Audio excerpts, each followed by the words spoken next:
Hello everyone, welcome to The Knowledge, Racing TV's preview show that puts our major flat festivals under the spotlight. And on this episode, it's the turn of the Longines Irish Champions Weekend.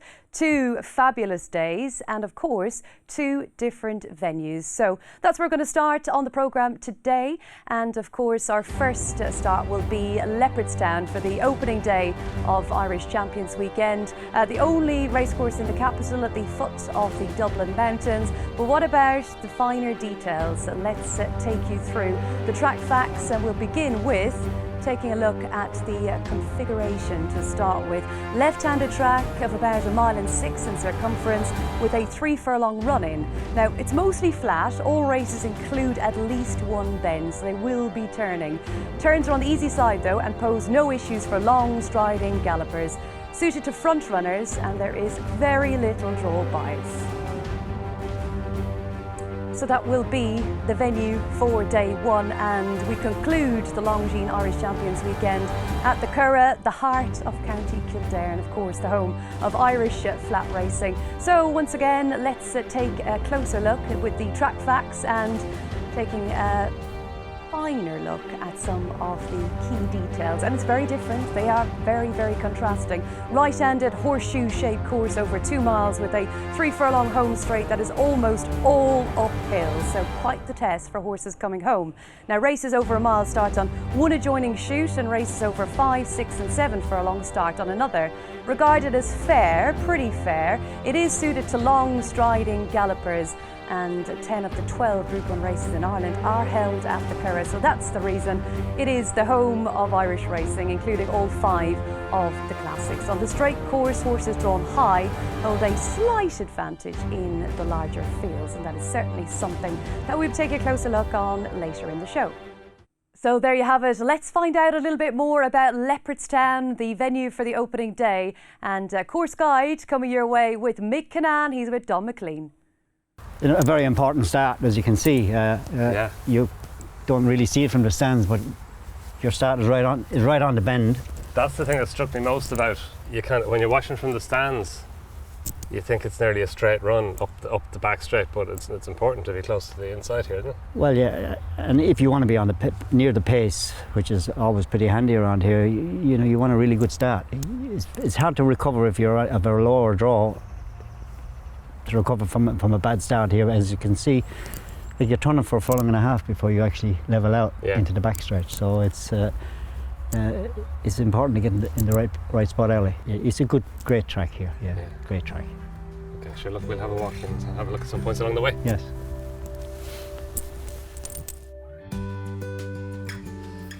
So, Michael, we're coming to the end of the back straight here, and you can see we've come all the way. You can just about see the stalls around the bend that you were talking about earlier on. It's a fair turn, isn't it? It is, yeah. Yeah, you're turning for 1.5 furlongs, I suppose. Yeah. Yeah. And your race is sort of well settled by here. You're before you get to that road, everybody's in position he wants or doesn't want to be in. you have to put up with what you have at that point. You sort of make the best of it there, and then of course, depending on the pace. Yeah. What kind of pace is on the race, how happy anybody's going to be. And when you get to this point, you're trying to get a breather into your horse, because we're just starting to get on the bend. People start getting a bit edgy in the wrong spot or whatever, but you want to save as much as you can, because you're going to turn for quite a bit here. And on the Champions Stakes track, you're out near to the chase course here. You're quite wide. It's going to ride at its longest stretch. The home stretch is probably 50-70 yards longer than if you're on the inside. I mean, you can see how much ground they have here to work with, the inside track. It's a fair bit tighter, isn't it? Oh, it is, yeah. It's a totally different track inside. You can flick off that home turn on the inside track there and it might never get you. Yeah. But when you're out here, that last 50 yards can, as you can see over the years, it can change so much, because it's a long pull. And the tendency is they will race early. because you need to get a bit of momentum off the home turn, so things will start happening. And sometimes it straight becomes too long or too short. Yeah. You know, and it always lends itself to a really exciting affair. And people, the racecourse always came expecting a great race, and invariably always got it. Yeah, of course, it's the day of the Matron Stakes as well. Sure, absolutely. Grant, shall we have a wander around the home turn? Okay.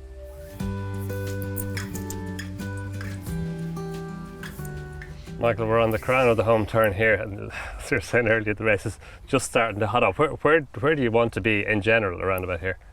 A little bit farther out than where you are. Right here. Yeah. Yeah, one out and one back. Right. Or two back, depending on how much speed is on and what's happening at this point, because momentum will start to build from here, because people will want to find a slot to get out, or either the ones that are behind are trying to get up around to prevent you from coming out. So there's a lot of movement going on, a lot of chesses, a lot of movement on the board here. Yeah. So you need to get some sort of momentum out of here. We sort of nearly generally a slingshot a bit out this tip. Okay. But with the track being out here, as you can see, it's about 175 yards longer. And as you can see, it's a huge climb. So if you turn in and you go for home early here, that last 50 yards, 100 yards is going to be long, because there's always somebody coming here at Leopardstown. Somebody who either didn't get a run, or you'll have that mile and a horse that stays a mile and a half. It's just starting to get into his own that last 100 yards. So you can always expect something late here. And so, as you said, we've come down into a wee dip here, just around just inside the 3 furlong marker. Yeah, you're about 2.5 to here, in the middle here somewhere. And then, like, it's some pull, isn't it, from here around the bend and all the way up. Like, and I know we talk about it quite a bit, but you don't really appreciate it even from the stands, and definitely not from a side-on television camera. Yeah, it's a big pull. And like most thoroughbreds, they have about 2 furlongs on flat out. And after that, he gets running on empty. So, that's why it can change so much in the last 50 yards here, because sometimes you're forced to move early to hold your position. Other than you have no choice. Yeah. And you could just get paid a penalty late on. And that's the fascinating thing about this track. And the Champions Stakes is there's always something going to happen later on.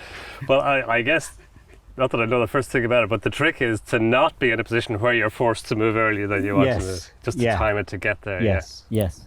If you can take stock, once you level out there for 5, 6 strides, 7 strides, and let him fill up. And then if you're ready to go then at the 2 pole, depending on what's happening around you or what's ahead of you that you got to go and tackle, then you're hopefully making you move at the right time. We'll head on up to the winning line. Yeah.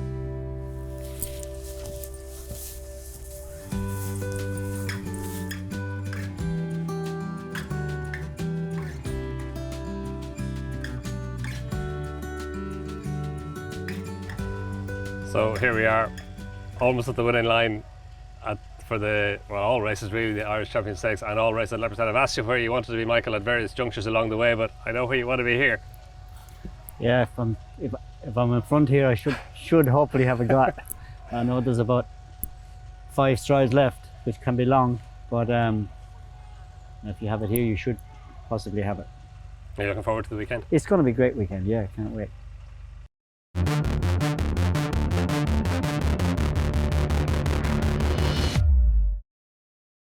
As ever on The Knowledge, we've a top team of experts guiding you through all of the races, the major events and everything you'll need to know, step-by-step guide, and we're looking forward to 2 of the best in the business today. We'll have Fran Berry, but first up, Gary O'Brien, who joins us from Ireland. And Gary, what a super weekend we have in store. Everywhere you look, we've just got top-class racing. We're going to have a sell-out crowd with the 4,000 spectators both days, and also we're looking like we're going to have proper, beautiful ground as well.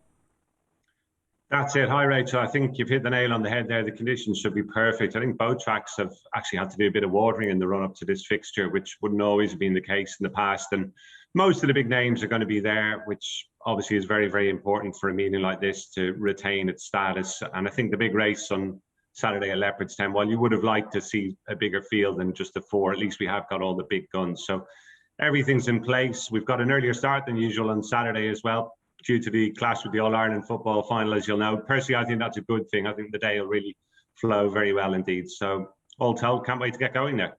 Yeah, looking forward to it, and definitely going to be lively with the All-Ireland at Dublin on Saturday, but great to have spectators returning for both days as well of the Longines Irish Champions Stakes, and we'll be looking forward to the middle distance division coming up next.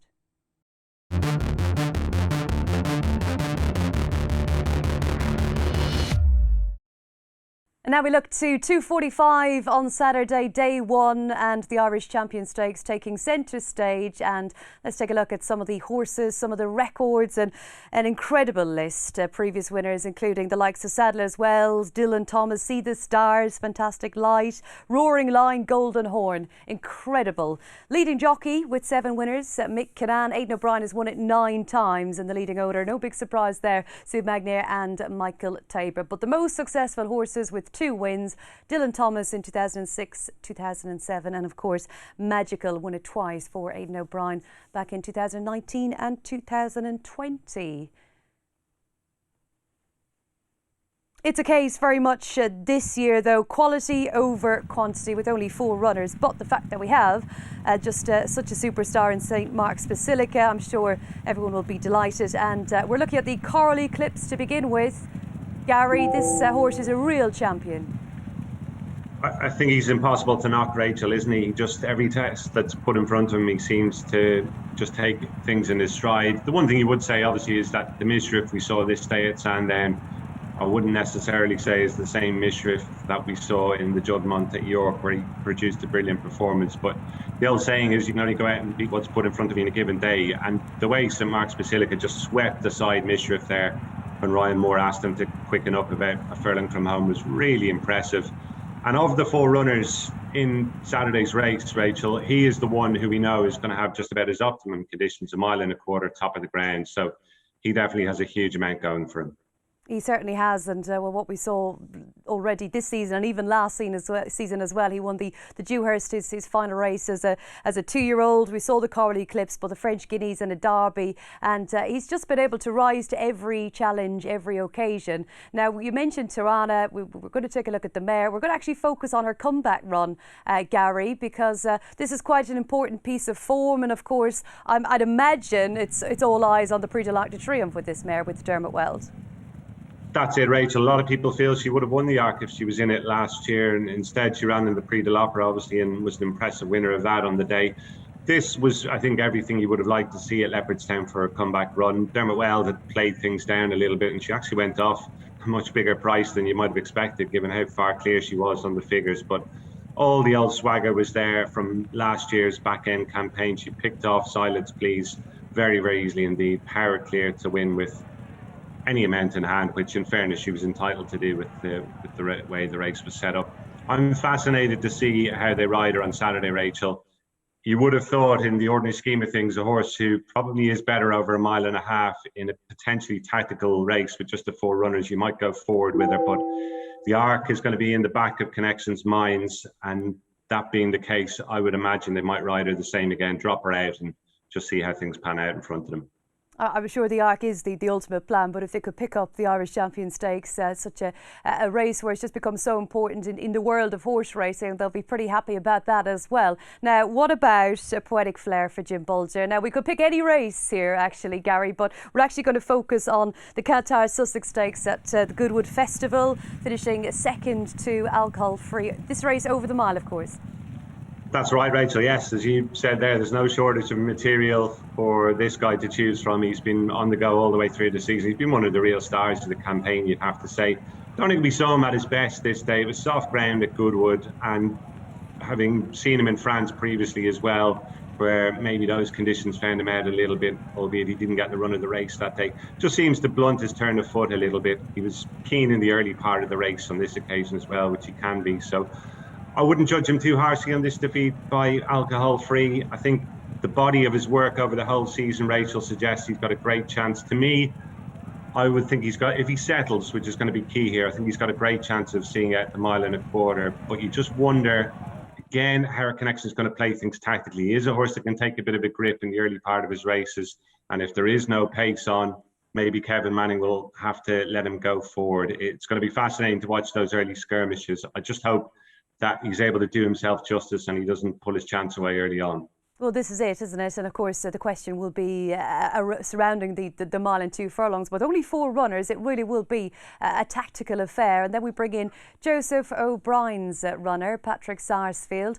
This is a horse that we're going to focus on at the Curragh back in June when finishing runner-up on this occasion. He was second also in the Wolverton Stakes at Royal Ascot last time. This is a listed company. Could he possibly be good enough to be competitive in this race? Well, he's a smashing horse, Rachel. Anybody would love to own a horse like Patrick Sarsfield. He's a genuine Group 3, if not Group 2 performer. Group 1, well, you'd think it might be a bridge too far for him. He's got a lot to find on the figures, but he could still have a big part to play in this race. It's pure guesswork, obviously, but I think that this might be the horse who ends up making the running. Now, whether he'll go any sort of a generous gallop remains to be seen. I'd say there's a good chance Declan McDonough will probably just try and suit himself if he can. If he is the one indeed that goes forward. He actually gets beaten this day by Rev Deval, a horse of Ger Lyons, who I think has been sold out foreign subsequently. Not 100% sure of that. I think he might have gone out maybe to Australia, but hasn't run since either way. But very, very good horse, Patrick Sarsfield. Everything tells us he's going to come up short, but with just the 4 runners, it can get tactical. Horses can often maybe outrun expectations if they get the run of the race in those circumstances. Well, you mentioned just the 4 runners. Gary, I must ask you, because we've seen a little bit of chat about, you know, absolute, like, why aren't there more horses in here and actually participating, competing to those extra places and that extra prize money that would have been available? It is a shade disappointing, Rachel. Maybe one thing that perhaps played on people's minds was that you would expect Ballydoyle to have more runners than perhaps just relying on St Mark's Basilica as they are tomorrow. That would have helped beef up the field, but it looks as though they're very confident in St Mark's Basilica's ability to represent them well without any assistance in there, as I think Aidan O'Brien put it in the run-up to the race. Yes, from an international betting point of view, and especially on this day when the World Pool is going to be in operation at Leopardstown, you would have liked to see 8-9 runners there and a competitive betting race that way. It's one of those, it is what it is. It's a phrase we're used to hearing a fair bit over the last 12, 18 months or so. Hopefully, I just hope we don't get a falsely run race. I'm afraid at the back of my mind, I think there's a very strong chance that could happen, but we live in hope. And we live in hope, indeed. But what about the ultimate conclusion, Gary? Where's your money at? I think I have to go with St Mark's Basilica, Rachel. I think not just because of what he's been doing this season, but I think he could be, of the big 3, the most tactically versatile as well. If Patrick Sarsfield makes the running, I could see Ryan Moore just sitting in behind on St Mark's Basilica, maybe alongside Jim Bulger's horse Poetic Flair. If they do go a good gallop, he's no problem being dropped in at the back, as we saw in the Eclipse last time out as well. I just think there are less questions over him coming into the race maybe than the others. The one slight concern you'd have is that he missed the Juddmonte at York with a setback and he's been off the track for a little while. But the very fact that Ballydoyle are relying solely on him in a race that's so important to them, I think would suggest that they don't have any worries on that score. Cannot wait for it. The Irish Champions Stakes on Saturday, 2:45, and you will be watching it with us here on Racing TV. More from Gary later in the show, but next up we'll be turning your attention to the Milers with Fran Berry.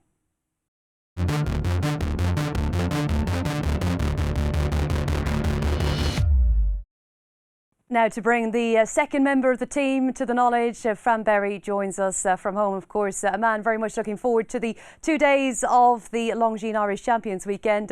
And Fran, it was lovely to see Mick Kinane with Don out on the track there. And my goodness, he was some jockey around Leopardstown. What about yourself? How much did you enjoy Leopardstown? And then, of course, in contrast to the Curragh? Yes, Rachel, Mick Kinane, what a rider he was. And, the racing TV interview done with him for the Friday Club earlier in the year, obviously with High Chaparral, effectively robbing a Champions Stakes, fantastic like Galileo, one of the best, or probably the best rider I've ever seen. And on my own point, Leopardstown, I used to love riding Leopardstown. It's a tricky track on occasions. A low draw is a good draw if you can make use of it. But if you do get back in amounts of traffic, particularly with some of the big fields you have tomorrow, it can prove tricky to get a run at a vital stage. And the straight is relatively short. Will be on its most outer configuration tomorrow, but even at that, it's just a little over 2 furlongs. So you can need a little bit of luck in running. Sometimes it pays to come late and wide, like Champs-Élysées did last year in the Matron Stakes, Almanzor a few years ago in the Champions Stakes. That worked really well for them. In comparison to Curragh, there's really no hard luck stories as such in the Curragh, except maybe for the sprints where draw biases can come into it on occasions, but it's probably a fairer test. And Leopardstown local knowledge definitely counts for a lot. It's a track that takes a bit of knowing. We've seen Christoph Sumion in the past get it wrong. We've seen Darrell Holland on Falbrav, and then you see Mick and Johnny Murtagh and Pat Smullen over the years. They know the track so well, it can prove crucial on a day like tomorrow. Well, it will be Leopardstown first up, and it'll be Fran guiding you through everything you need to know over the mile.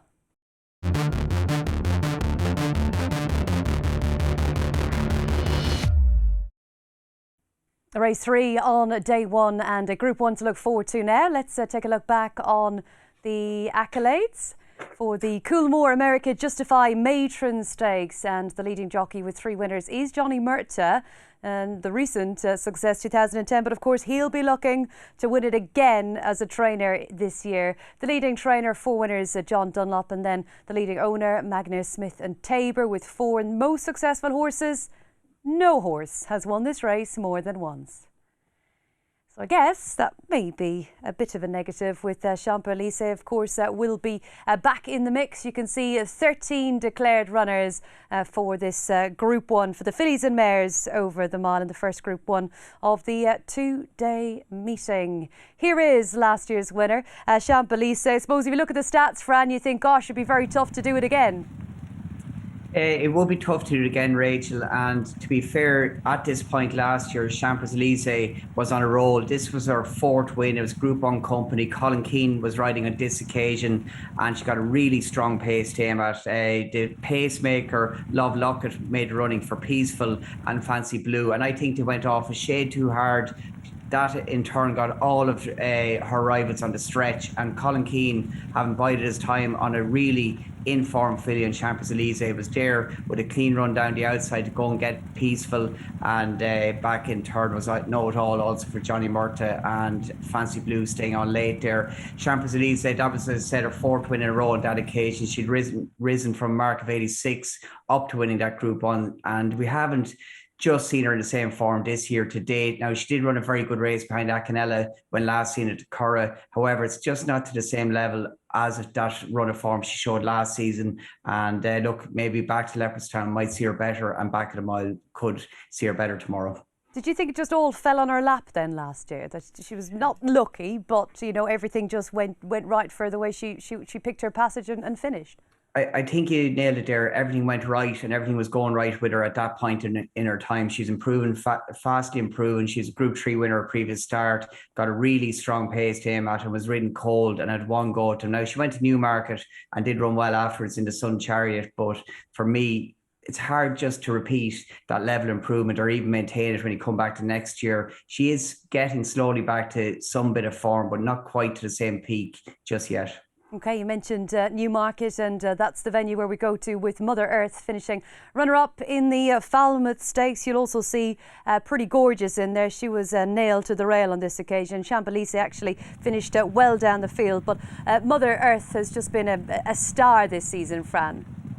She has, and she's just so versatile, Rachel. The way she travels through her races on all grounds. Of course, she won the Guineas first up this year. Just got beaten in France at the French Guineas, obviously, and was a very good a winner in Deauville in the Prix Rothschild after running in this race at Newmarket. And I think she done it the hard way on this occasion. She worked, got a lovely run through the race and was working hard to beat off the likes of Alcohol Free and a couple of challengers before being mugged by the eventual winner, Snow Lantern, who just got going late. And I don't think the second Mother Earth had the time to respond to the winner, who just pounced on the line. But it was a superb run, backed up by another Group 1 win in France. Fast ground, soft ground, nothing seems to bother this filly. She's tough and a real strong miler. And for me, she's the genuine Group 1 filly in the race. She's a dual Group 1 winner. She's been second twice in Group 1 races. With the greatest respect to her rivals, I know Champs-Élysées won this race last year. Most of them are effectively Group 3 fillies at this point in time. I think you've hit the nail on the head there, actually, Fran. And even if you look at the horse that came out of the Falmouth, Alcohol Free went on to win the Sussex Stakes, and then you had Snow Lantern as well. However, we have got horses that will be looking to step up and just step into the Group 1 category. And here is Acanella winning at the Curragh and landing a Group 3 contest.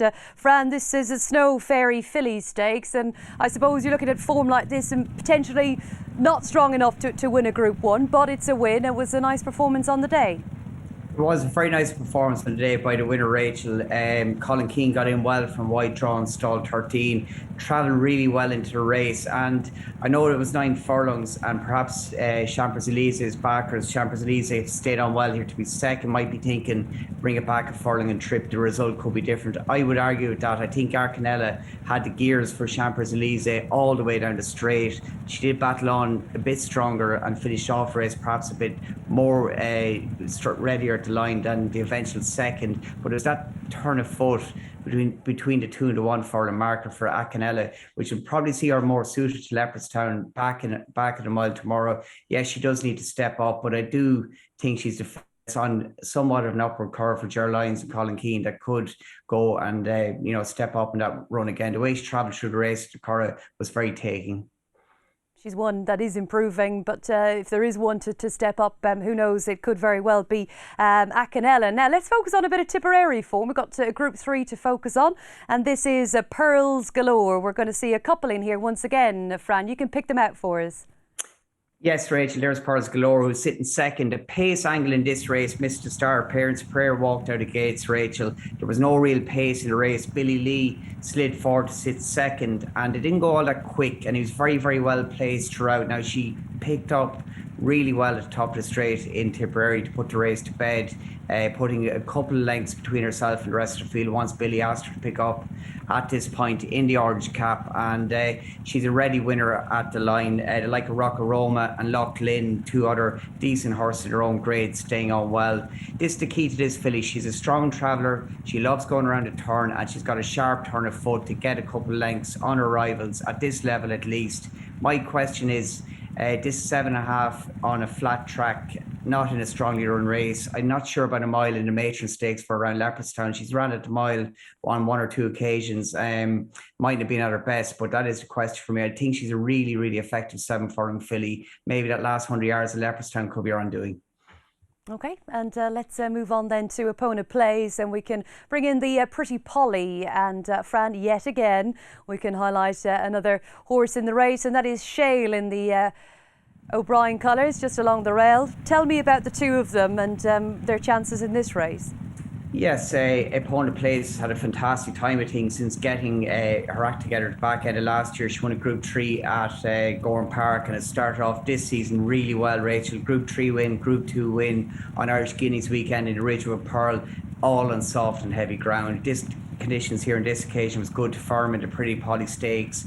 Maybe she didn't see out the distance, but for me, mile on testing ground is where she excels. I'm just not convinced by her on fast-ish ground or good ground. Is she effective? She hung in there for a long way until inside the furlong pole and did run a good race, to be fair to opponent place on that occasion. I do think the mile around Leopardstown suited her well, but I prefer more cut in the ground for her. Shale, Moyglare Stud Stakes winner last year. She was very compact, well-made hero last year, very mature. She's yet to hit the same heights this year, and perhaps most of her rivals have improved a little bit more than what she's done at this stage of their careers. Right, final word.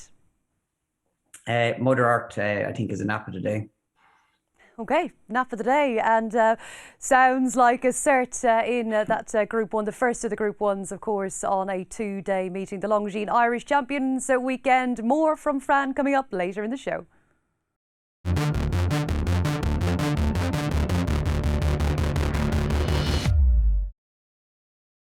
Johnny, this time last year we stood around about here and we talked about Champs-Élysées' chance in the Matron Stakes, and that didn't work out too badly, did it? No, it was a great day.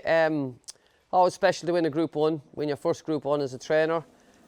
She was a filly on the up. We thought she had a chance, but magical day. Hope we can continue it this year. Yeah, and because you won the race 3 times as a rider, like how did that compare last? I know it was your first Group 1 win as a trainer.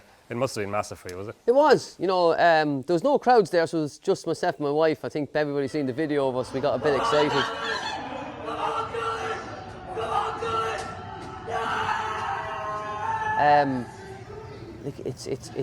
It's a new career. It doesn't matter what you did before. This is you're starting from scratch again, and to win a Group 1 on Champions Weekend, the biggest weekend in Irish racing, that was special. And the way she did it as well, coming from a fair way back, they went fast early on, and Colin Keane delivered it on the outside. Yeah, no, it was one of those, you know, brilliant rides, brilliant race. There was great fillies in the race. It was a proper race, and there was no fluke about it. I think, you know, she won fair and square, and yeah, you could see her coming, and then you looked at the finish post. Can she get there? And it was, I suppose, it was relief at the end when they get there. That's the overall feeling at the start. Just thank God this has happened. But great day. Ah, brilliant. And of course this year, she probably hasn't been in the same form yet this year, but she's getting there. She's on track again for the Matron Stakes. Yeah, she's coming along nicely again. You know, she had a few little hiccups early in the year. We thought she ran well in Ascot. She was coming back. We went over then for the Falmont. She didn't get a great run, got a bit smashed. But Ben said she was going to run a good race that day. He thought she might have been, you know, finish 4th or 5th. Had a run back at the Curragh. I was thinking maybe she wants a mile and a quarter this year, and I was half debating between the Blandford the Stakes or back to the Matron.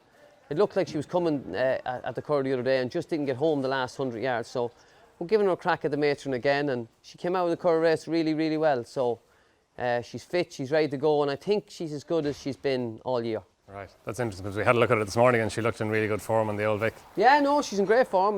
Niall's very happy with her. Niall rides her a bit of work, and Danny Sheehy, who rides her all the time, says, well, he's telling me all year she's going really, really well. So I said to him, but he goes, no, I made it this, and she's really bouncing fresh and well, and she's going there with a chance. You know, she has to step up again, but maybe she's a filly that comes good this time of year. Yeah, and back at Leopardstown, back on good ground, good fast ground. Yeah, she doesn't mind ground, goes in soft, but good fast ground, same as last year. Similar race. Yeah, we'd probably ride her similar, so hope for a similar result.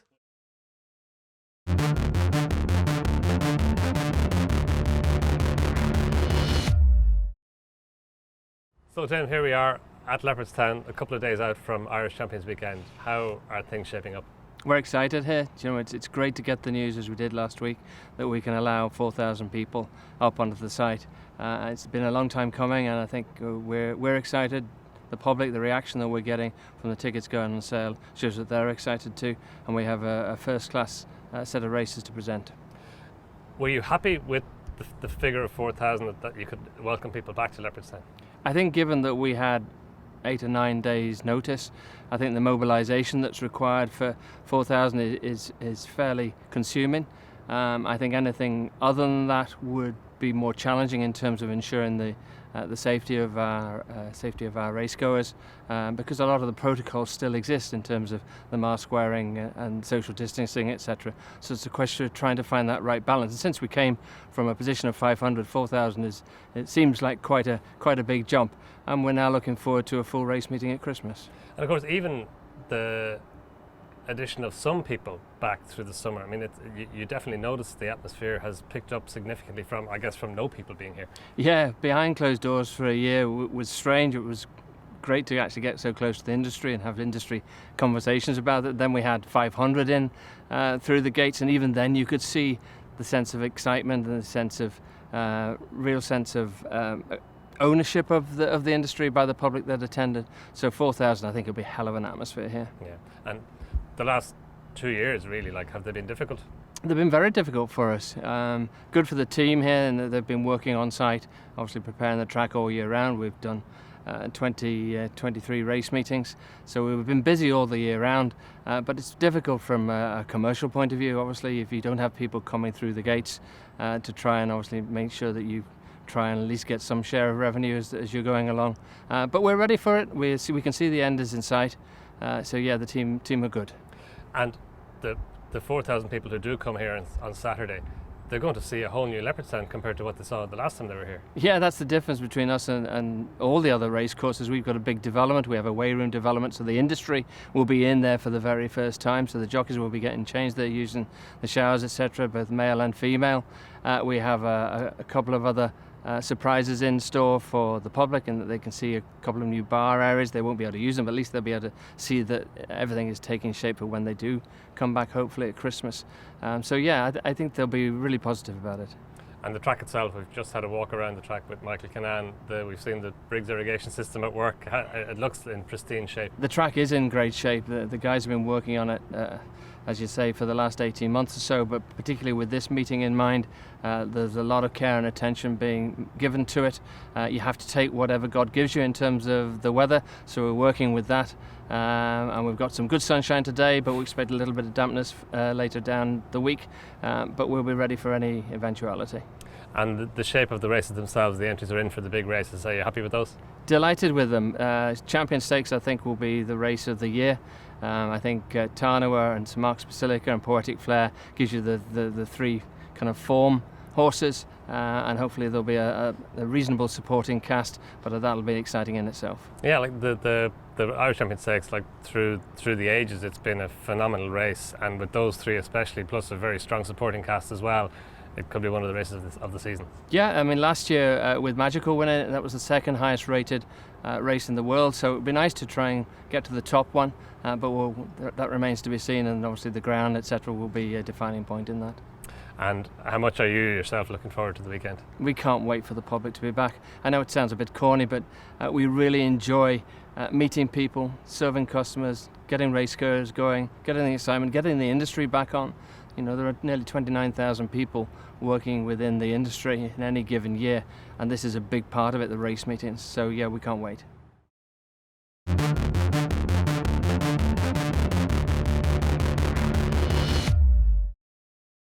Now it's time to take a look at the speedsters with the Derren Stud Flying 5 Stakes at Group 1, and looking to some of the stats and some of the accolades with the leading jockey.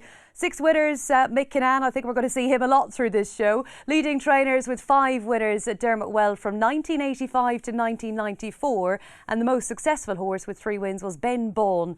Going to have to wind back to 2005, 06 and 07. And with a horse trained in Britain last year, we've got another very strong challenge from Britain for the 2021 renewal. It's almost a race that could be run in Yorkshire, but let's focus on last year's winner of the 13 declared runners. First up, Glass Slippers, and winning in the hands of Tom Eves, and looking forward to the sprint in the company of Gary O'Brien. Now, this is some horse, Gary. He's nearly £1 million earner.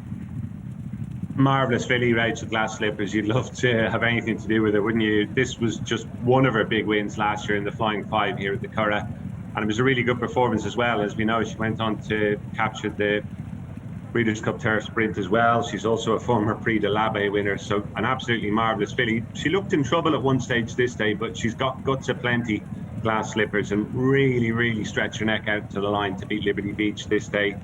She had a relatively late start to this campaign. I'd say that might have been by design again, though, a bit like Dermot Well with Tanarwa, who we looked at earlier on in the Champions Stakes. I think obviously connections will be looking at the likes of the Abbey and going back to the Breeders' Cup at Delmar this time around with Glass Slippers. So you can understand why she started back a little bit later this time. Thought it was a perfectly satisfactory seasonal debut from her as well at Goodwood in the King George Stakes. And she was sent off at a big price that day, 22-1, which would suggest that maybe not a great deal was expected. I think she'll be an awful lot sharper for Sunday's assignment, and I'd imagine she'll be right in the mix come the finish. Yeah, they would love it, wouldn't they, if they could do the business with the glass slippers once again. I've already said this is a race that could very well be run in Yorkshire, but it's not. It's at the Curragh on Sunday. And let's take a look at Winter Power, because this is a horse who's been in just superb form this season. On a hat-trick, won the John Smith City Wall Stakes, a listed level, and of course, Group 1 glory, Gary, in the Nunthorpe.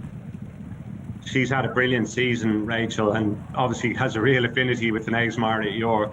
This was pretty much a faultless performance, I thought. And the only blemish, obviously, on her CV this year came at Royal Ascot, where she probably did just get involved in a bit of a pace burn-up early on. But she had this race, once she took the measure of Golden Pal, the American horse, she had the race really in safekeeping from that point on. There was nothing going to get to her. Dragon Symbol, who's obviously involved here and runs another tremendous race. There would be no more deserving winner of a Group 1 prize this season than that one.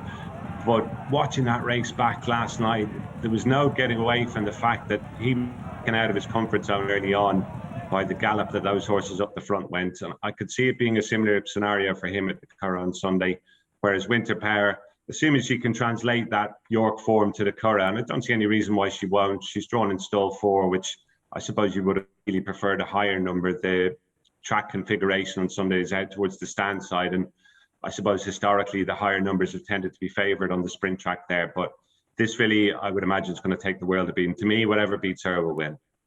Okay, well, it's sprinters after all, and they sort of take their turns, don't they? We're going to actually pick out a piece of form from Ireland, the Sapphire Stakes with Mooney Eston. Now, going to point out a few of these, Gary, because we had Gustavus Weston in here, Romantic Proposal, Strong Johnson, and Measure of Magic as well. Another filly who's had a wonderful season, Rachel, and what a flag bearer she's been for Jack Davison, who's only in the early stages of his training career. And it's a real family success story as well, because his mother, Paula, I think bred and raced the Dam Moon unit. She's by Dandy Man. This was the win in the Sapphire Stakes last time, and she couldn't really have been much more impressive, beating Gustavus Weston, who himself has had a tremendous season. The one thing I would say is that there might have been maybe a little bit of a benefit to being in the track position, those two, where you see the two of those are more towards the stand side, and they were almost diagonally across the track there at one stage. It's just something to keep in mind.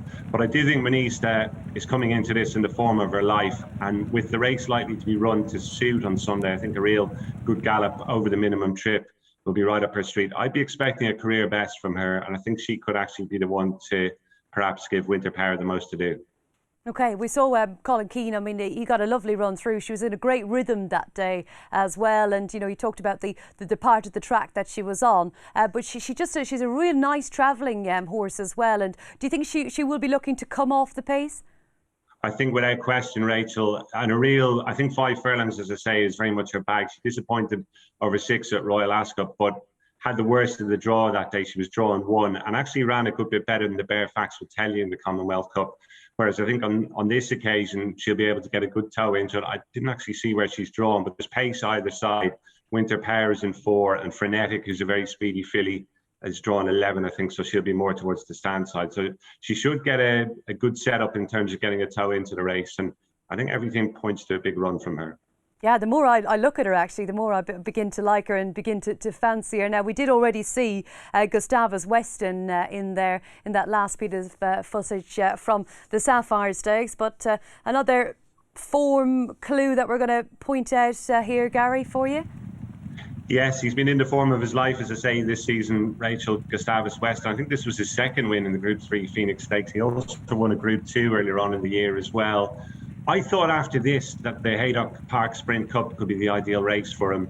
Now, obviously, I had it in the back of my mind that the ground often turns up on the easy side at Haydock, and I think connections were pointing him at that race, and conditions ended up looking as though they weren't going to be suitable, so they decided to just keep him on ice for a week and bring him to the Curragh instead, which is obviously only up the road by comparison.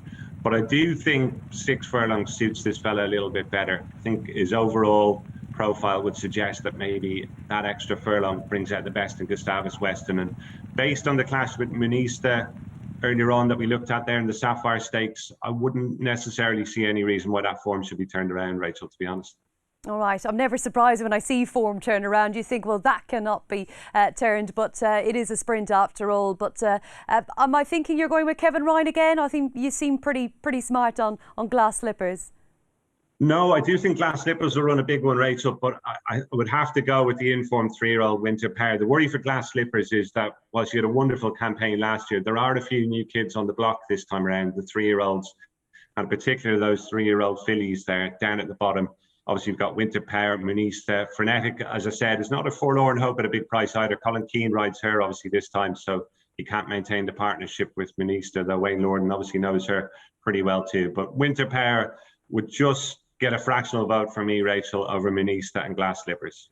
Lovely stuff. You say just because we've been very complimentary to all of the sprinters here in the Group 1 Leopardstown Flying 5. Many thanks to Gary for his thoughts on that.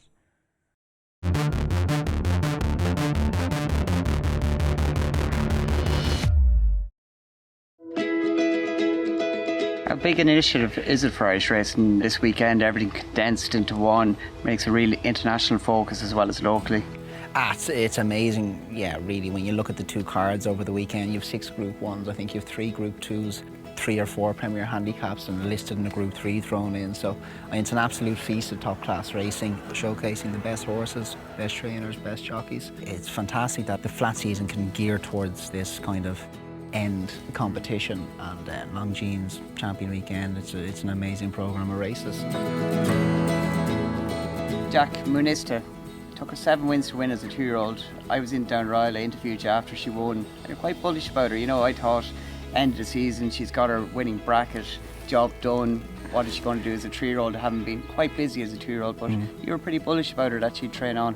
I was really relieved she got the job done that day because while it took her a few goals to get off the mark, I mean, her first maiden at Navan, it was ridiculously deep. I mean, you had like Mother Earth and Snowfall and Frenetic won it, and there was a couple of other group winners in that maiden, and she was a credible 6th. But you know, as you said, it took her a few goals to actually win, and we got it done. But she'd always shown me a lot of talent. Easter has gone away from perfect match. I could see from how she moved and her appetite for training and racing that she had something more, another dimension to her. So like the whole family improves with age, and this is one of the good things about knowing these homebred families, is that I knew that.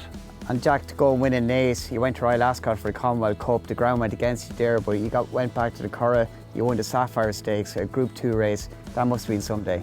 Amazing, yeah, amazing. I'd say it's by far and away my best day in racing so far. And it's Moyglare and Colin Keane. What a win for Jack Davison. I've never been short of belief on Moyglare, and like it was a real test of her durability to go from running in a Group 1 in Royal Ascot on bottomless ground, in a relatively quick turnaround, and for her to go and win in the fashion she did and the time she did and to beat what she did. It's a testament to her, really, Fran. I can't take credit for that. I would if I could, don't get me wrong, but no, she's a little diamond, really. In a way, it was inevitable. I thought it was inevitable. I mean, we have this lovely place. There's been really good horses bred here from the early 70s, and everything is cyclical, and horses are cyclical as well. So I knew that day was coming. It was just a matter of when. And no matter where she goes from here, or what she does this weekend or any other weekend, she's delivered for us in spades and delivered for Jack. And Jack, looking ahead to the Longines Irish Champions Weekend, Munista, our big target is the Leopardstown Stud Flying 5 Stakes. Yeah, that's where we'll go, and Longines Champions Weekend, it's flagship weekend for Irish racing, so for us to have a live contender in a Group 1 is hugely exciting. It can't come soon enough. The filly is going to be ready to run for her life. She's done well since her win, and we're very much looking forward to it. It's going to be a step up. I know that, but I think she can make it.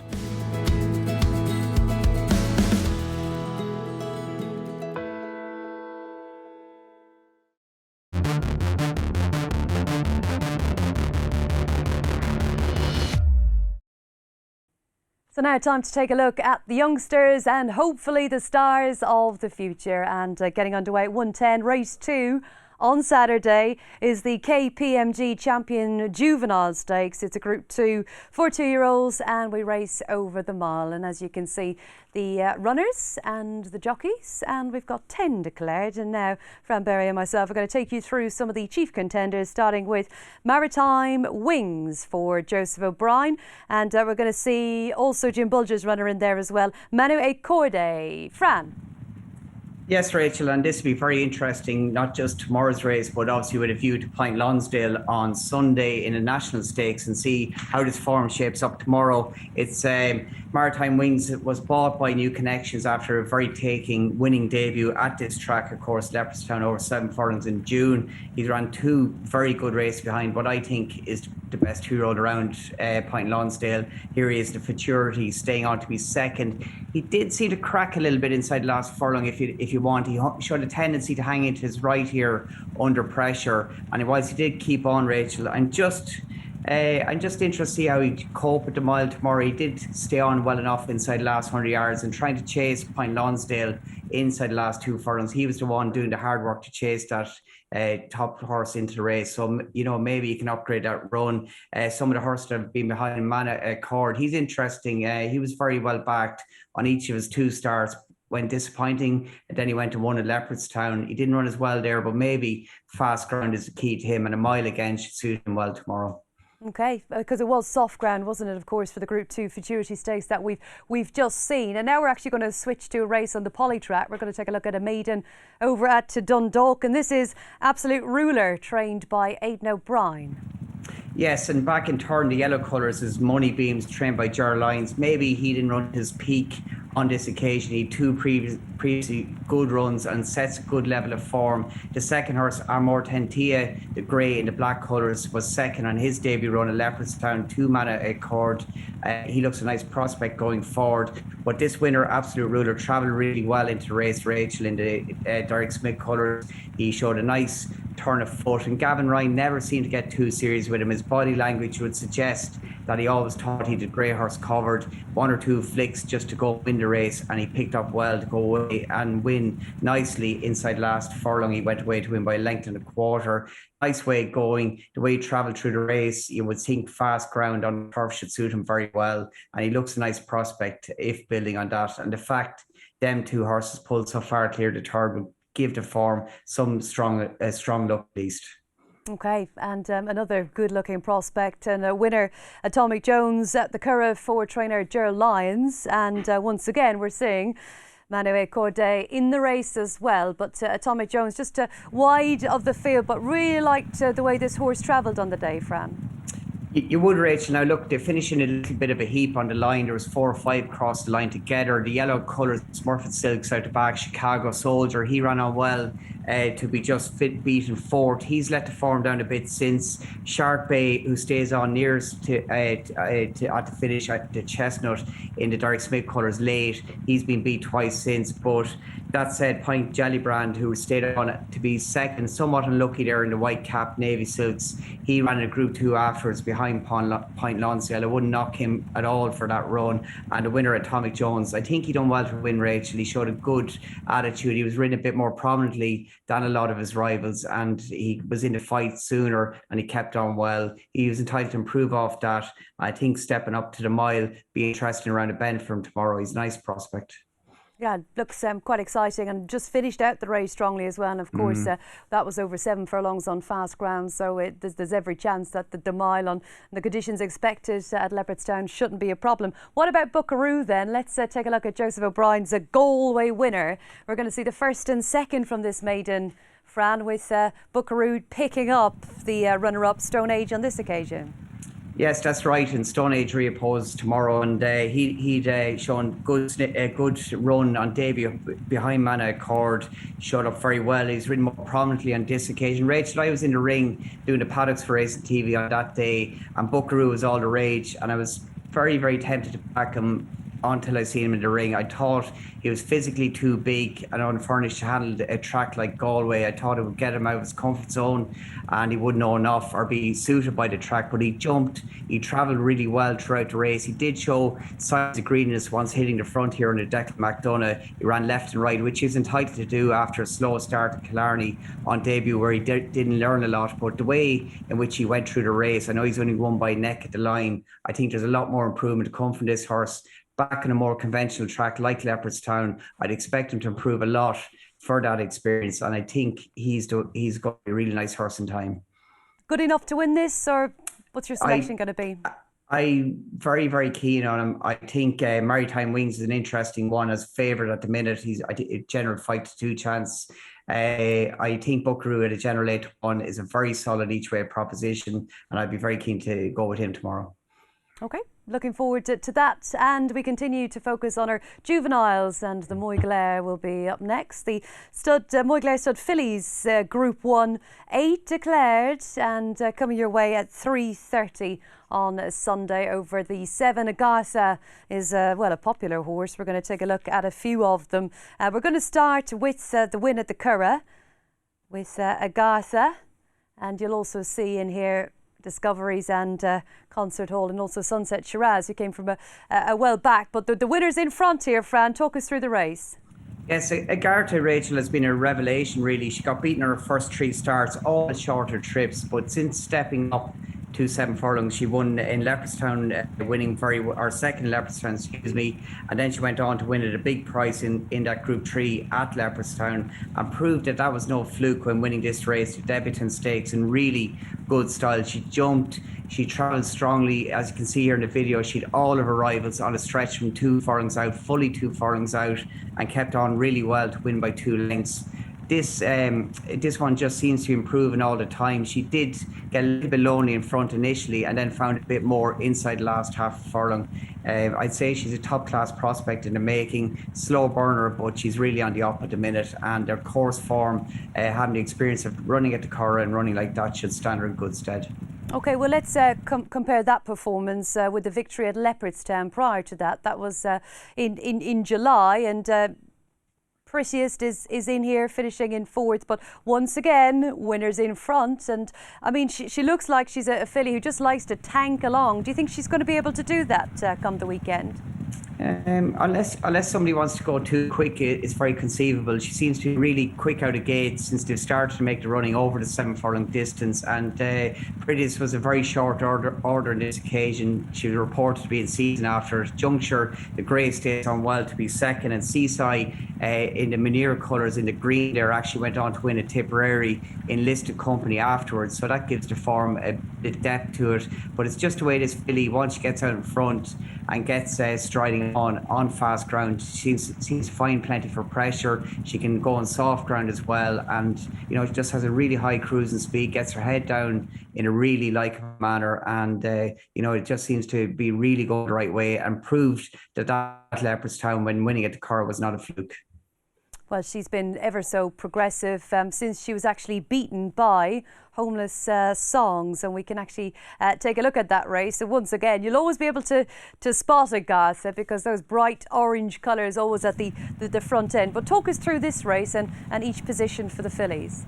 Yes, Homeless Song debutant. She had a slow start in the Moyglare Stud colours there with the white and black, and just keep watching this filly throughout. Agatha jumped, travelled well from stall 9, stepping up in distance, having had 3 runs. But just keep an eye on this Moyglare Stud filly, the way she travelled, Rachel. She initially comes off the bridle, but once she gets rolling for a rider rushing over, the way she gets down to gallop and extend, and she makes up the ground so easily on her rivals. You can see Agartha's picked up, going to put the race to bed, and this filly just swoops by her. And the way she went through the line for me is ultra taking. She's by Frankel, very good Moyglare Stud Stakes family as well, the mare is, and it was just given how well Agartha has done since that race, it's just really, really strong form and a very taken performance. Sure was. Right, one more. Yes, Cardiga Joe winning at the Curragh. We've seen the Debutant Stakes Group 2. We've seen maidens, and we're just looking at real improving types. And what is your assessment on this lady? Yeah, this was a very taken performance. Livia Celeste, keep an eye on her back in the run. She the saddle slipped her on the outside. The chestnut left a shot. She finished third. She's a real nice prospect. History sitting second is a nice filly for Aidan O'Brien. But this filly, Garda Goodall, travelled so strongly through the race, Rachel. And once Colin Keane got a roll, and she just kept extending, and she went to the line very, very strongly. This Loader race is also a race with a good history of producing high-class fillies and Moyglare Stud Stakes contenders. And this one, on the back of this performance, I think has put herself right up there. Went through the line really strongly, and very taken performance. She was very well touted on debut as well when she was second in Leopardstown, and that was over a mile, but back to 7 furlongs at the Curragh with the benefit of that run. She was very strong at the death, and is definitely a big contender on Sunday. So many contenders, and then you look at the stats, and Aidan O'Brien has won it 9 times since 1973. But your final thoughts on the race, who do you think will be taking this year's renewal? It's a fascinating race. Obviously, each one stepped forward from the maiden wins and runs, etc. Agartha sets a very high standard at the back of them 2 group wins. But for me, I'm very excited by Homeless Songs. I thought that performance in beating Agartha on debut, Agartha had the benefit of 3 runs on that occasion. That is very strong form, and a repeat of that should see her be hard to beat. But it's a race I'm very happy to watch as regards a betting proposition.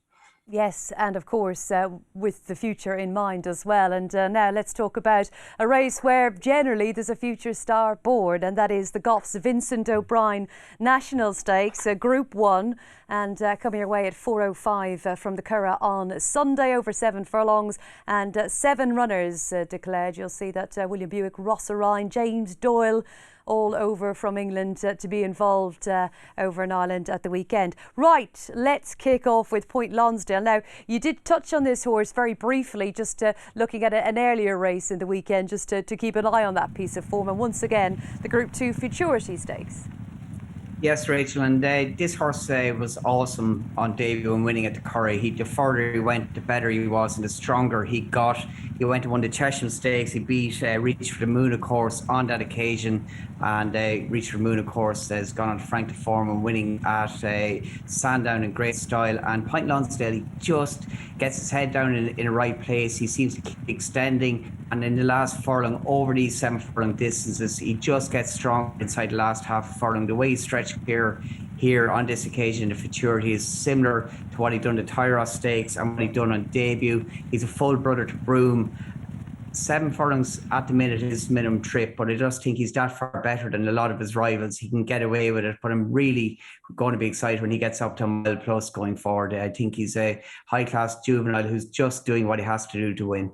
Yeah, visually so impressive, isn't it? Lovely to see a horse win with such authority. Now we're going to go across the pond and Native Trail. We're going to focus on the Group 2 Superlative Stakes with Great Max in the mix. It was handy, and Native Trail and the Godolphin Blue just out the back, Fran.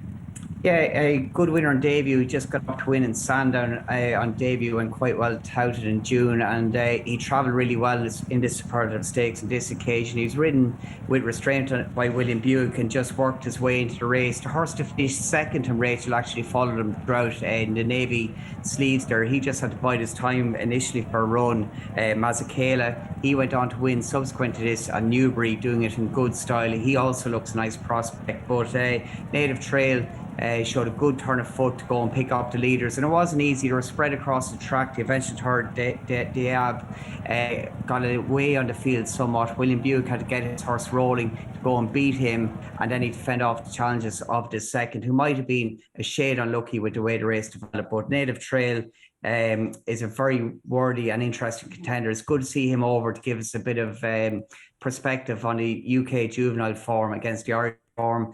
Appleby, of course, won this race 2 years ago with Pinatubo, and he often brings his best 2-year-old to compete here, and be fascinated to see how he does step up on the back of that run. Yes, and perspective for us, but I think more so for Charlie Appleby. He's a big, scopy horse, isn't he? So certainly one that can take another step forward, you would think. That's Native Trail. And now moving on to a Group 1 company. This is the Phoenix Stakes, and this is Ebro River. How good did you think this performance was, and how much do you like Ebro River? Ebro River's interesting because he ran obviously in the Richmond Stakes at Goodwood. That, as we know, ended up being a very, very messy race, but produced some really good snippets of form. Richard Fye's horse, Perfect Power, went on to win the Group 1 in France afterwards. Asymptomatic, the winner, Metric, should I say, went on to run well in France. And Ebro River, who didn't look suited by the pace on that occasion, ridden very prominently here by Shane Foley for the first time. There was a stand-side bias on this occasion at the Curragh. He definitely had to be under that stand-side rail, and Shane Foley grabbed that and went a good gallop on Ebro River. But he kept finding plenty for pressure. Dr. Zemp, I'd rate highly in the green, who finished second. Go Bears Go, of course, won on the Railway Stakes at the Curragh on his previous start. So on paper, it reads a very good run. The Goodwood race prior to that has worked out well. Just interested to see how he copes at 7 furlongs. I think Ebro River will get the trip, but he's not an easy ride. He tends to hang badly to the right. You've seen that in the last furlong at the Curragh, and he might not just be as easy to ride over 7 furlongs going a steadier gallop. And I'm interested to see how James Doyle plays him on the day. Certainly will. Great to have the guys over, and as you say, to get the perspective on the juvenile form in England and in Ireland. And we're going to take a look at maiden form now, actually, with the Duke de Sessa. And this is on soft ground, Fran, as well, I think worth pointing out. It is, and this horse was very, very well touted going to the Galway Festival. Dermot Wilder won this maiden at the Galway with Grace Swallow in the past, Rachel, and he went there as a debutant and extremely well, just showed signs of green, a sting on to be third, only beaten a head and a neck. 50 yards by line, he was gone a couple lengths clear. He made no mistake returning to the track at the Curragh here, travelling really, really well for Colin Keane. Switched the inside, he put the race to bed very quickly, going away to win by 4 3/4 lengths. The horseback at third, Jack Rose, in the O'Reilly Silks in the black and white colours. It looks a nice prospect. Adonis, the second, is a nice horse in the making, I'd feel. And the fourth, Strike Eagle, not a bad prospect either. So this horse, the way he put the race to bed against them rivals, was very, very taking. Interesting, he was in the KPMG Juvenile on Saturday over a mile. Dermot Wilder is elected to declare him to take on Point Lonsdale, and it's going to be fascinating again. And I've said that a few times this morning about these horses, how much he could improve. And the fact Connections have gone for the Group 1 would attest to them having a really high opinion of him. Well, this is it, isn't it? And this is the excitement looking to the juvenile category here on the knowledge. You know, so much progression and so much class, potential and promise. But who wins the National Stakes, Fran? Point Lonsdale. I'd be very disappointed if he got beaten, even though I do respect Ebro River, Charlie Appleby's horse. And I'm very interested to see Duke de Sessa stepping into Group Company. I just think Point Lonsdale is a bit different to the rest of them.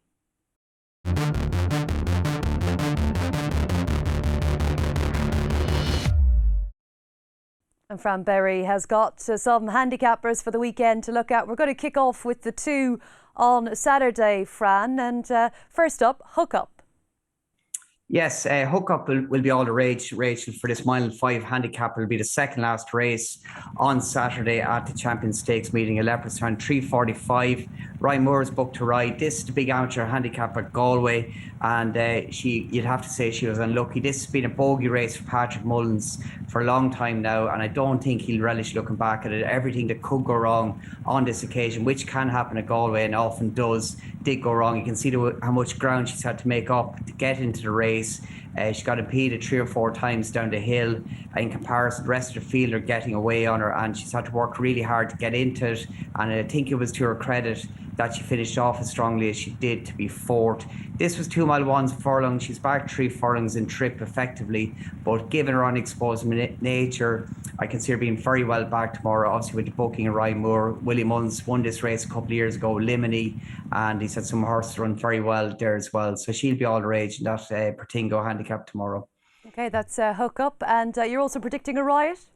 There will be if this gets beaten anyway. So this is a really, really interesting profile of this horse, Riot. Last seen when trained in the UK by John and Teddy Gosden, 3rd in the Buckingham Palace Stakes, 7 furlongs in Ascot, back here Irish debut mid-August in Dundalk, held up over 6 furlongs. He finished off really well to get into the places, and the way he went through the line, Rachel, And given where he started in the race, I think it was a very eye-catching performance. And given the form and promise he showed at Royal Ascot, back up to 7 furlongs tomorrow, off the same mark at 93, he's going to be very popular. A decent draw in stall 9. He's very unexposed in comparison to some of his rivals. Now, you're dealing with 2 handicaps, both of them will have 18 runners and 23 runners. You're going to need all the luck in the world. But Riot, I think, is going to be very popular with the public and could cap a very good day for Johnny Murtagh, or a big weekend for Johnny Murtagh, his course with Ottoman Emperor running early on at Doncaster Ledger.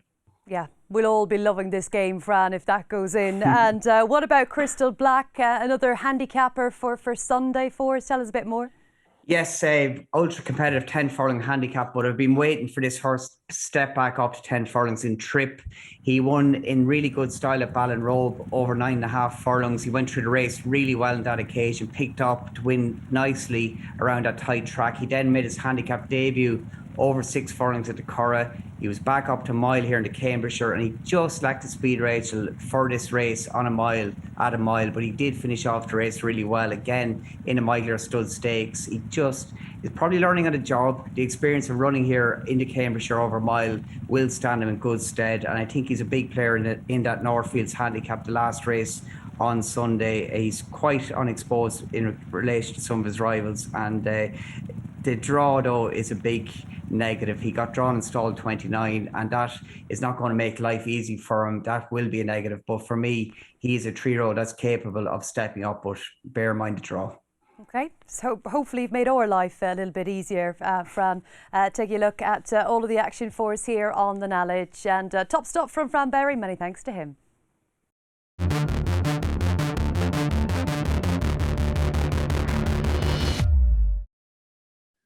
This Saturday marks 20 years since one of the most iconic races on the flat this century. That was the Irish Champions Stakes of 2001. Fantastic Light beating Galileo. Now, Mick Kinane on the second on the day, kindly coming on to speak to us. 7 times the winner of the race and the leading jockey in the history of the Irish Champions Stakes. Mick, I know we're coming on to talk about what was effectively a losing ride for you, but you did say to me a few moments ago that you talk, even though it's 20 years, you talk about this race so regularly, it feels like yesterday.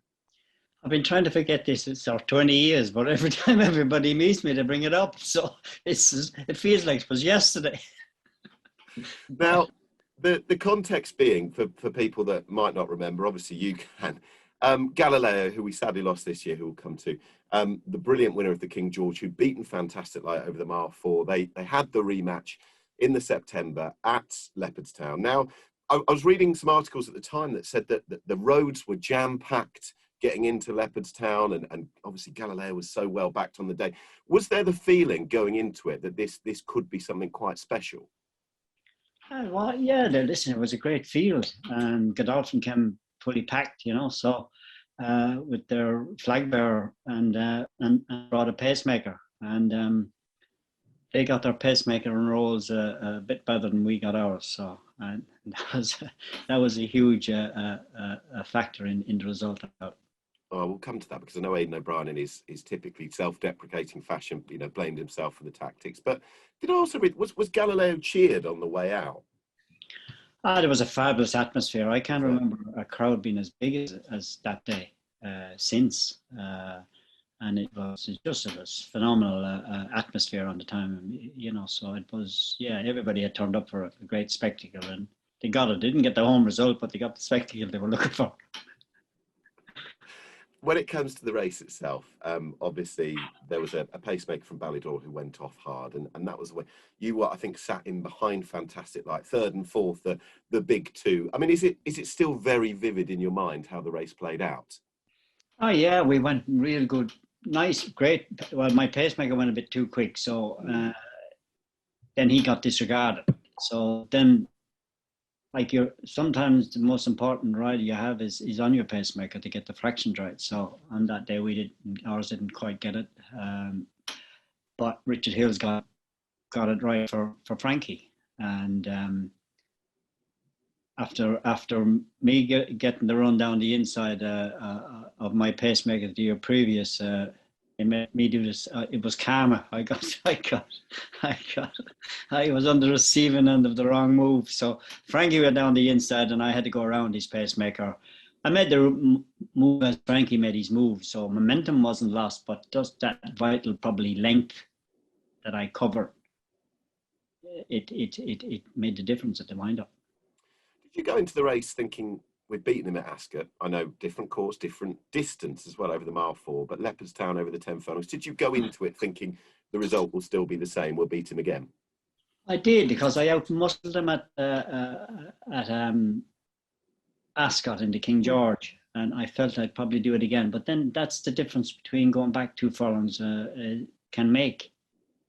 Any given horse, a real 1.5 horse, can find that lack of distance he's undoing, you know. And so I just did that day. He made an unbelievable effort. I drew up to him, but I could never get by him. Yeah. And it looked as if I was unlucky, because Frankie sort of sat up and took his horse to hold him at the winning post, and it looked as if I flashed by him, but it was all that Frankie had stopped riding. I was beat at the 100 yards marker. I wasn't getting any further closer to him, you know. So it was just one of those things. They got the run of the race, I just didn't, and it was the difference of winning and losing. Did Frankie say anything to you afterwards, after you crossed the line? Do you remember? No, well done. I just said well done. You know, we had some great scraps, but we were great friends. What went on the course stayed on the course, and we never affected our relationship. We were prepared to do a job on the track. Yeah. Done what we had to do, and that was just professionalism that we had to take on board. It was never personal. I mean, it was impossible to know at the time, but I suppose the blue of Godolphin and the dark blue of the Magnus Silks, it is arguably the most iconic race of the two sort of powerhouse breeding operations coming together. Was it only afterwards that you sort of realised, I know I've been beaten, but wow, that was a serious horse race? You know, we're still talking about it 20 years on down the line, because it was. Yeah. You know, you knew a part of something special that hurt for me. It didn't hurt for Frankie, but that sport, you know, it's something. If you're afraid of failure, you wouldn't get out of bed in the morning. Or if you're a sportsman or a jockey, because you're gonna get canned mostly every day, you know. So, yeah, it's just the way it is. You know, you never wanted to go wrong for you in a high-profile day where the world is watching. But there's only one winner, and there's best or losers. So, you know, it's character building stuff. Let me tell you. And it's obviously a sort of, it's posthumous in ways, because it's a couple of months since we lost Galileo, age of 23. The stallion career needs no introduction whatsoever, but you were the man aboard. And I know you've been on record so many times as saying that physically, mentally, had everything to win the Derby. But just for us one last time, now that we're obviously reflecting on his life as well, was he just the perfect racehorse? Yeah, he was just lovely make and shape of a horse, you know, like if you had to draw a 1.5 mile horse, beautifully balanced, and he was a lovely horse to be part of. You know, some horses are difficult to be part of when they're in full flow. With him, it was just lovely. You know, it was easy to be with him, so well balanced, and he just tried so hard. You know, so it's phenomenal the way he's gone on. Pity he just didn't get to live a few longer in the paddock and enjoy his retirement a bit longer. But listen, it was great to be part of it. At midnight, and Galileo, the last of the 7 to be installed. They're locked away for the Ireland to Food Island Irish Champions Stakes, and they're off. And away they go, and on the inside, Ice Dancer jumps away with Give the Slip. The pacemakers get to the front of Fantastic Light, who's racing 3. Galileo half a length back 4. They're followed by Bax, Syringus, and Chimes at Midnight, the back mark of the 7. But already racing just outside the mile pole, and Ice Dancer, set about his work early by Paul Scallon, goes 6 in front. In second is Give the Slip, Richard Hills. 4 in front of Fantastic Light, Frankie Dettori. Then Galileo midfield, Michael Kinane, Syringus, Kevin Manning. Back and Shamie Heffernan, and then Chimes at Midnight, John Murtagh. They're racing on down the far side, right across from the stand. 6.5 furlongs to go. Ice Dancer clear. In second, Give the Slip. Running 3, Fantastic Light. Galileo 4. Back, Syringus and Chimes at Midnight. Continuing down the back straight now with a little over 5 to go, and Ice Dancer with a clear advantage of 8 to 10 lengths. Give the Slip is followed 4 to 5 back. In third place by Fantastic Light, who's tracked by Galileo. Then back Syringus and Chimes at Midnight. They're racing past the 4, and Ice Dancer and Paul Scallon still 10 clear of Give the Slip. Further back in the field, Fantastic Light being tracked by Galileo. 2 lengths to back, Syringus, Chimes at Midnight. On the approach to the straight already. They're on the approach to the turn in. 2.5 to go, and Ice Dancer still way out clear of Give the Slip. Then Fantastic Light. Galileo running round the outside. They straighten up for home, and Ice Dancer comes under pressure. Now Galileo and Fantastic Light sweep through. The big rivals hit the front. Fantastic Light on the far side from Galileo. They're head to head for the final furlong. Galileo on the near side of Fantastic Light. They're inside the last 200 yards. Galileo on the near side. Fantastic Light battling for all he's worth. Head to head as they go to the line. Fantastic Light gets his revenge. Fantastic Light wins for Godolphin and Frankie Dettori. Galileo loses unbeaten record. Back in third is back. Then Give the Slip, followed in by Ice Dancer, Syringus and Chimes at Midnight. What a battle.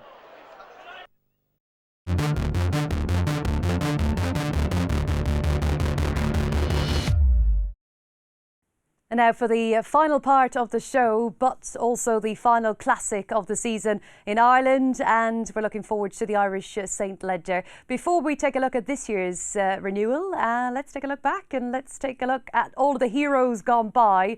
Leading jockey with 7 wins, Morning Wing, 1920 to 1947. We're going right back with some of these. Leading trainer on 9 winners, Vincent O'Brien and Dermot Wells, and with 5 wins, John Magnia, the leading owner. The most successful horse, 4 wins, Vinnie Rowe, 2001, 02, 03, 04. And Dermot Weld, of course, will be looking to make it 10 and maybe go on to achieve a Vinnie Rowe of his own with Search for a Song, who will be looking for a 3rd straight win.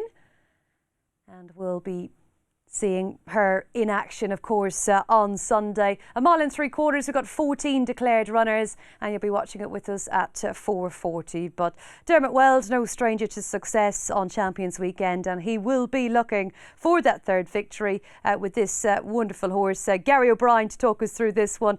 She's been simply stunning in this race the last 2 years, Gary. No arguing with that, Rachel, is there? This really is her derby every year, so to speak, Search for a Song, and it's a plan that's been brilliantly executed in 2019 and again last year in 2020, and it was a pretty smooth performance, I thought, as well. Confident ride from Oisin Orr, brought her through from off the pace, and it was a decisive win over Fujairah Prince, who'd won the Ebor previously. She's going to have to beat another Ebor winner if she's to deliver the goods and make it a hat-trick this year. And back in third, of course, was Twilight Payment, and you were talking about Twilight Payment, talking about Vinnie Rowe earlier on, I should say, Rachel, who I think ran in it 5 times. He finished 3rd when he was going for the 5-timer in 2005. Well, this will be Twilight Payment's 5th run in the race, I think, in succession. And this was the closest he got last year. And you just wonder, a bit like the sprint when we were talking earlier on about the Flying 5 Stakes, you just wonder, with maybe a few new rivals to deal with this time around, whether it will be a bit tougher for Search for a Song on Twilight Payment. And the other slight concern I'd have with the Weld filly, Rachel, is that we haven't seen her for quite some time now. I think she's coming into this on the back of an absence that's over twice as long as the one she ran off last year. So we'll have to see. It's hard to know whether her preparation has been done this time. It's very tough to know, isn't it, until they rock up and show us how good they are again. So that is Dermot Wells' charge and last year's winner. And well, Gary mentioned how many goes Twilight Payment has had, and this is the St. Ledger Irish Trial Stakes, and we're going to see Emperor of the Sun in there. Barrington Cup we'll see in a little bit as well, and highlighted here at the, I suppose, at the front of the field was up there handy. It was a Group 3. This is definitely a race, though, that you'd be confident going into the Classic. Again, Marvellous Servant, whose connections, Rachel, obviously Melbourne Cup winner last year, of course. And I thought this was a well-contested race, this trial. He got a very good ride from Declan McDonough this day, mind you. Zoe, the grey filly there, Tony Mullen's stable star, just ran into a little bit of traffic. She was trying to get through on the inside of Emperor of the Sun, and obviously she would have preferred the ground to be a little bit easier than it was this day as well.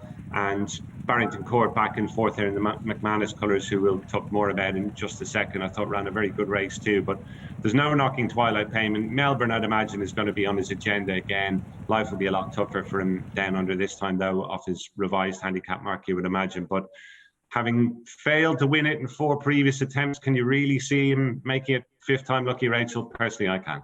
No, it would be a pass for me as well, Gary, I'm afraid. But good luck to Twilight Payment. And you mentioned the JP McManus colours there we saw in the Irish St Leger Trial Stakes. We're going to take a look at the Bluebell Stakes. And here is Barrington Court enlisted company. And you'll see just stalking the field over a mile and a half. That's right. I mean, we're going back to last autumn here, obviously, Rachel. She was in the form of her life round about this time last year. She won back-to-back listed races at Naas. I think it was the final day of the season. She followed up under Tom Madden. Shane Foley was on board this day. A lot of people will dismiss her chance on Sunday because her best form is on much softer ground than what she's going to encounter in the St Leger. And it's a fair point, but I think if you go back through her record, there are bits and pieces of form in there on ground not entirely dissimilar to what it's going to be at the Curragh on Sunday. That gives her a chance. And the other thing, Rachel, is this filly is still pretty much unexposed on the flat. It sounds mad for a 7-year-old, but she obviously started off in bumpers and then went hurdling. Only had her attention turned to the flat in earnest last summer, won a maiden at Bellewstown. She didn't look back after that. She ran a terrific race when she was second to Dawn Patrol in the Lochbrown Stakes here at the Curragh. And when she won those 2 listed races at Naas, at that time, I earmarked her as maybe a real potential Irish St Leger candidate the following year. Now, you would admittedly like to see more given the ground, but that's not going to put me off putting her up here as an each-way bet. I think she's got a tremendous chance. Shane Foley doesn't ride her. Don't let that worry you either. I think he has an agreement where he has to ride the Zhang Yusheng horse, so he's on board Barbados. But Billy Lee's a good sub, and to me, she doesn't have a huge amount to find. I think on the figures, maybe £8 to £10, and she's open to enough improvement for me to take a chance with her. I'm glad we actually took a look at that listed mile and a half race, because I watched some of her form and I thought, she's too slow, but she has actually got a bit of zip as well. So fascinating thoughts from Gary on Barrington Court. And let's focus on Sonny Boy Liston. He gave Johnny Murtagh some thrill, landing the Sky Bet Ebor on what was just a terrific day for the yard. But the stable, they just had a sensational season, and who knows, maybe another big one in the bag with this fella. It could easily happen, Rachel. He's one tough cookie, isn't he? If you'd backed him this day and you didn't know the horse, you probably would have been worried maybe 2.5 furlongs down, because there looked to be a lot of horses travelling maybe a lot more fluidly than he was at that time. But this is one horse, I think the more you ask from him, the more he finds. He does just require a bit of stoking up, and Ben Cohen had to give him a very strong ride, but he managed to get him home in front, which is the main thing. And Johnny made a point as well. I was listening to an interview with him the other day. The Ebor is such a strong race these days, Rachel. It's so hard to get a run in it that effectively it is a Group 3 race at the very least, and maybe even almost a Group 2. So he doesn't have a huge amount to find in the figures. He went up £5 for the Ebor. That brings him up to a mark of 113. I think Twilight Payment's the top rated at 117. Search for a Song, though, with the fillies allowance, potentially comes out best at the figures, 115 as well. This guy doesn't have a lot to find, though. He's another one who might have Melbourne on his agenda, and you would imagine as long as that race in the Ebor hasn't taken the edge off him, and I'd imagine Johnny wouldn't be worrying too much about that if he's declared him, he's going to give his supporters another big run. Well, there'll be some celebrating, I think, with the team once again. And we've seen all of the key contenders. Obviously, we haven't been able to look at them all. But your final word on the final classic of the season, Gary?